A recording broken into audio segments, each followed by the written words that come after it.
dans la Bible, il nous enseigne ni par la force, ni par la puissance, mais par mon esprit. C'est dans le livre de Zacharie. Ce moment-tel, il est part de 2 chandeliers d'or. Il y a un chandelier d'or, et droite et gauche du chandelier il y a un olivier. Ainsi, ces 2 oliviers fournissent continuellement de l'huile ce chandelier. Pour que les lampes sur le chandelier restent continuellement allumées, cette graisse un approvisionnement continu. Que les lampes brillent sans cesse. Un ange a également demandé au prophète Zacharie. Le prophète a demandé l'ange. Mon Seigneur, qu'est-ce que c'est? Alors l'ange a répondu au prophète Zacharie. Ne sais-tu pas ce que cela signifie? Le prophète a répondu. Mon Seigneur, je ne sais pas. Alors l'ange dit au prophète. C'est la parole que Jéhovah adresse Zorobabel. Ce n'est ni par la puissance, ni par la force, mais c'est par mon esprit, dit l'Éternel. Le Seigneur Jéhovah dit. Qui es-tu, grande montagne? Que représentes-tu devant Zorobabel? Tu seras aplani. Il posera la pierre principale au sommet du temple, au milieu des acclamations. Graisse, graisse pour elle. Ce passage raconte que il y avait un homme, nommé Zorobabel, qui reconstruisait le temple. Alors, pendant la reconstruction du temple, Dieu a enseigné Zorobabel, ni par la puissance, ni par la force, mais par mon Saint-Esprit. C'est précisément sur Jéhovah qu'il faut compter, de l'Éternel pour achever le temple.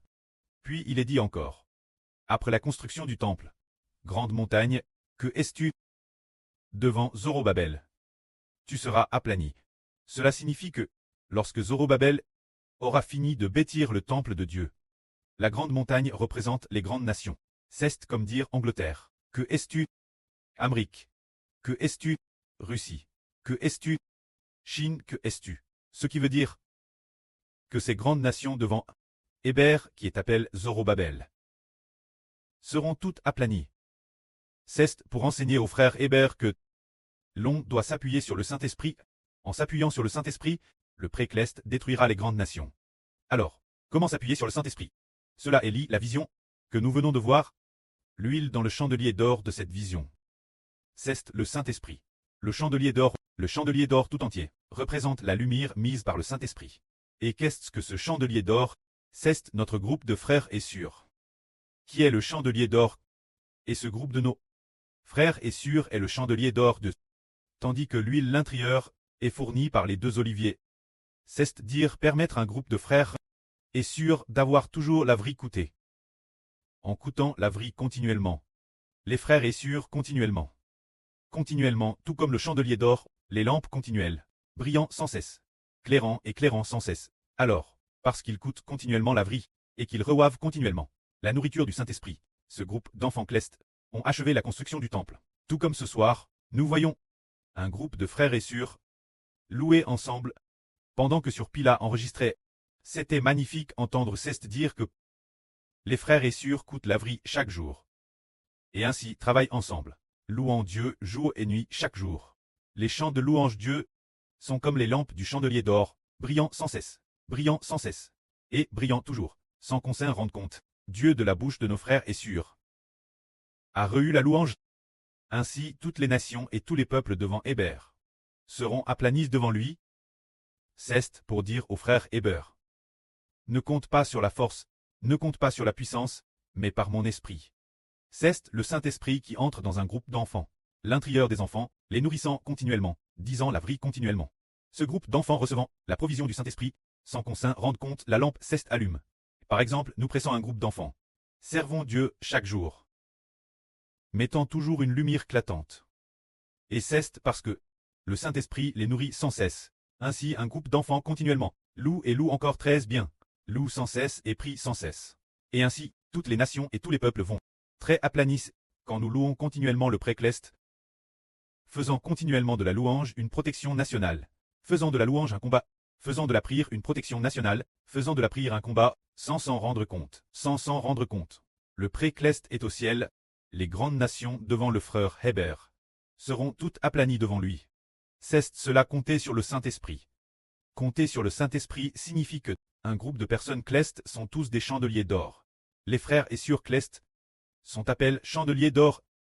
Les chandeliers d'or dans le temple, alors, la lampe du chandelier d'or reste allumée, fournissant continuellement de l'huile aux frères et sœurs, alors en coûtant la vie, en coûtant encore, et en louant ensemble, louant, sans s'en rendre compte, sans s'en rendre compte. Dieu revoit la louange de notre bouche, revoit la gloire, et le pré-Cleste fait immédiatement qu'une nation soit détruite, un pays s'effondre. Leur régime s'écroule. Ce qui accomplit ce que Dieu a dit Zorobabel. En fait, Zorobabel ici symbolise le frère Héber. Il est dit ici, voici la parole de l'Éternel Zorobabel. Ce n'est ni par la puissance, ni par la force, mais c'est par mon esprit. Alors pour attaquer le Japon, avons-nous besoin de notre propre puissance ou force? Ou d'une arme? Non. Alors par exemple, si nous attaquons l'Iran, devons-nous utiliser notre propre force arme, ou pouvoir, ou des figures d'autorité? Rien de tout cela. Alors, nous attaquons le PCCRS vite, il se fondrera probablement d'ici quelques années. Alors faut-il notre force ou notre pouvoir? Aucune force d'aucune sorte. Alors nous attaquons la Russie, qui va bien se diviser. Le frère Shibo a-t-il besoin de diriger l'arme pour prendre des fusils d'assaut, ou de prendre des avions et des munitions, pour charger et frapper? Rien de tout cela. Dieu dit, ce n'est ni par la puissance, le pouvoir ici inclut le régime politique, inclut l'arme, inclut la technologie, inclut ses armes, inclut toutes sortes de personnel de cette arme. Ne comptez pas sur cela. Alors faut-il compter sur les capacités du frère Shibo pour élaborer des stratégies, sur la façon de faire s'effondrer la Russie, etc. Pas du tout. Mais alors quoi? Mais par mon esprit. Ce qui signifie que il suffit de se concentrer chaque jour, battre les frères et sœurs, verser l'huile de laverie au bon moment. C'est-à-dire l'huile d'olive de laverie pour arroser le chandelier d'or, pour que les lampes sur le chandelier d'or soient toujours approvisionnées en huile, c'est-à-dire les frères et sœurs, qui sont le chandelier d'or, en partie. Alors, les frères et sœurs reçoivent constamment la vie, et puis sont constamment nourris. Ce moment-là, les frères et sœurs louent jour et nuit. Par exemple, notre général protecteur de la louange, là sur Pila et un groupe de sources qui louent jour et nuit. Bien. Alors dans ce cas, la lampe du chandelier d'or brille continuellement.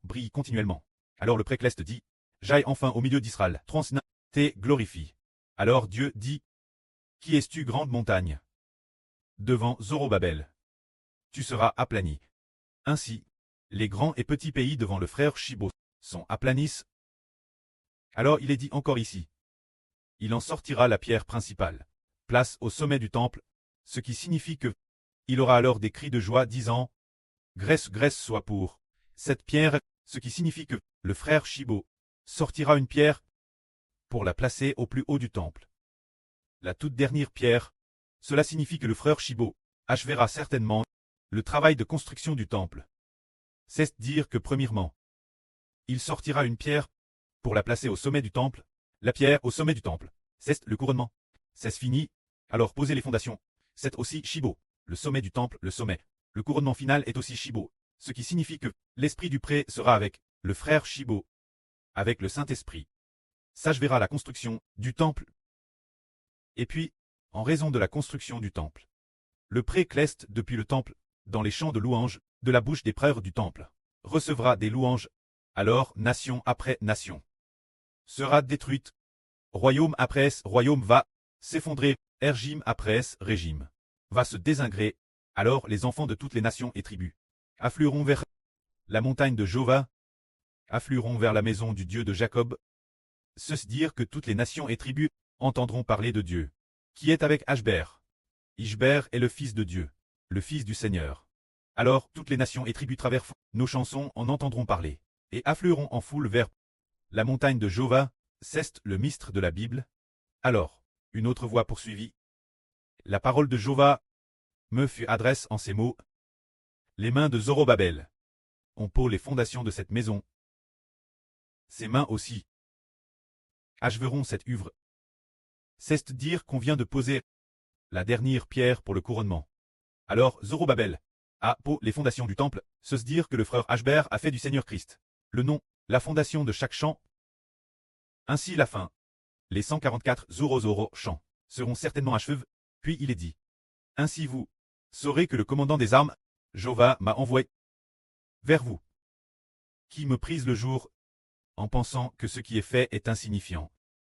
Ces 7 yeux sont les yeux de Jova, qui parcourent toute la terre. Ils voient le fil plomb dans la main de Zorobabel, et se réjouissent. C'est dire qu'il y a quelqu'un. Appelle Zorobabel, qui achevera sûrement la construction du temple. Une fois cela achève, toutes les nations et tribus seront détruites. C'est Zorobabel, le frère Ashber, c'est dire quand ce sera achevé. Quand nous aurons fini de bâtir le temple, toutes les nations et tribus seront détruites. Alors maintenant, combien pouvons-nous en achever? Si l'on comptabilise ces chansons tablies, on estimait auparavant 50 Zorozoro chansons et maintenant, peut-être 60 Zorozoro ou 70 Zorozoro. Il en manque donc encore plus de la moitié. Ces chansons de la dernière partie, ce sont toutes les nations et peuples qui doivent les bâtir ensemble. Afin que s'accomplisse ce que dit la Bible, ceux qui sont loin viendront aussi bâtir le temple de Jova. C'est dire que ce n'est pas seulement nous, les enfants de l'autel, qui bâtissons ensemble. Quand ce projet de temple, les 144 Zorozoro chansons, auront atteint leur nombre complet, alors toutes les nations et tribus s'effondreront comptement, mais maintenant, il nous reste un mois, moins d'un mois, pour achever nouveau ce projet actuel. Ce projet compte peut-être plus de 60 Zorozoro chansons. Alors, c'est plus de 60 Zorozoro chansons. Nous adorons d'abord en adorant continuellement. Dieu a alors comment faire en sorte que certains pays, certains régimes commencent à s'effondrer, pour que l'évangile commence à se propager. Dans ce processus, le pré a continué de donner les chansons correspondantes, bâtir continuellement, jusqu'à ce que soit achève la construction, complète des 144 Zorozoro chansons. Toutes les nations et tous les peuples se sont effondrés, parce que le pré, à 2 moments, différents, dit au frère Hébert de bâtir 144 Zorozoro chansons.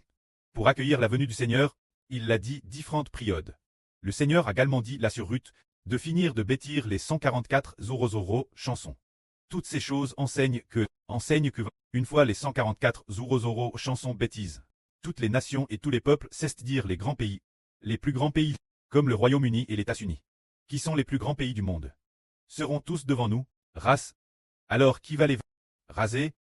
C'est l'œuvre du pré-Cleste Jova, une œuvre grande et merveilleuse. C'est pour nous amener compter sur le Saint-Esprit. Compter uniquement sur le Saint-Esprit, la puissance de Dieu accomplira cela. Que la gloire soit rendue au prêtre et au Seigneur. Amen.